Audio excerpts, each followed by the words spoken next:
Open Export, Printer, Printer Setup.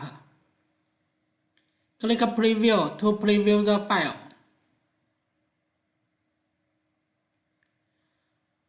Teach you to set this mark information. Open Options, Photo or Printer.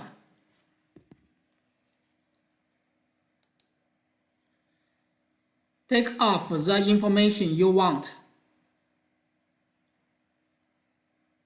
OK.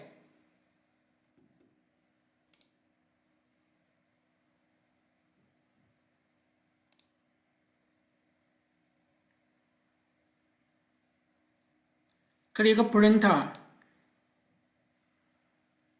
Select Output PDF. OK.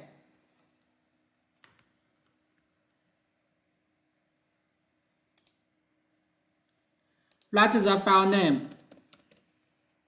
Save.